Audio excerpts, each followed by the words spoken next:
Hi everyone, I am Aniruddh. आप सभी को मेरा नमस्कार।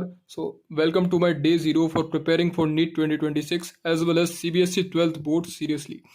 बेसिकली इस चैनल को क्रिएट करने का मेरा रीज़न ये रहा था कि मैंने अपना जो 11th और 12th जो मेरे क्लासेस मतलब कोचिंग में ख़त्म हो गई है, उसमें जो मेरा बैकलॉग लगा है तो मैं उसको क्लियर कर पाऊँ अच्छे से।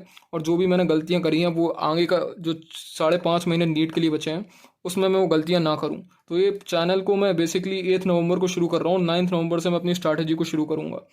मैं अभी कहाँ स्टैंड कर रहा हूँ, बेसिकली मैं सीधे पढ़ाई के टॉपिक पे आता हूँ।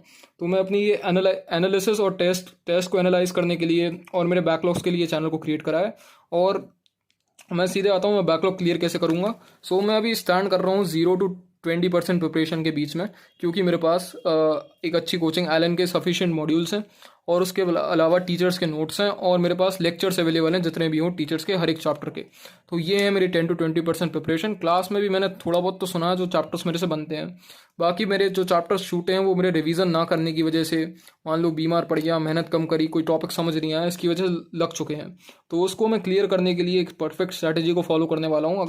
अगर ये एग्जीक्यूट हो पाया तो मेरा लगभग पूरा सिलेबस कंप्लीट हो जाएगा बिफोर जनवरी 2026। तो उसको एग्जीक्यूट करने के लिए बेसिकली क्या है कि मेरे एलन में हम लोगों का सिलेबस बाइंड अप होने वाला है। तो जब सिलेबस बाइंड अप होगा तो हम लोगों के कंटिन्यूसली 6 मेजर टेस्ट होंगे बिटवीन 1 to 2 मंथ्स। तो इसमें हम लोगों का लगभग पूरा सिलेबस आएगा। तो मेरा प्लान ये है कि उन सिलेबस के साथ साथ उन टेस्ट को एलन ने छः सिलेबस में डिवाइड कर दिया। उन 6 सिलेबस को मैं पढूं, एक अलग तरीके से स्ट्रैटेजी से पढूं। मैं अपने बैकलॉग वाले चैप्टर्स पे ज़्यादा फोकस करूं। मेरा बैकलॉग क्लियर करने का सिर्फ ये मतलब नहीं है कि सिर्फ मैं लेक्चर्स देख के अपना बैकलॉग क्लियर कर लूँ। नहीं, मैं उस चैप्टर को कंप्लीट नहीं मानूंगा। तो मैं लेक्चर्स के साथ नोट्स और क्वेश्चन प्रैक्टिस करूंगा, जिसमें कि मॉड्यूल और रेस करूंगा। तभी मैं उस चैप्टर को परफेक्टली कंप्लीट मानूंगा, क्योंकि अब इससे ज़्यादा मुझे नहीं लगता कि मुझे और रिवीजन का टाइम मिलेगा इसके अलावा। तो मुझे अब परफेक्टली कंप्लीट करना पड़ेगा। तो इसको कंप्लीट करते करते आप देखते हैं कि मैं कैसे 1 से 1.5 महीने में, अपना 2 महीने में लगभग, अपना जनवरी 2026 से पहले अपना पूरा सिलेबस लगभग 90% to 95% कंप्लीट कैसे कर पाता हूँ।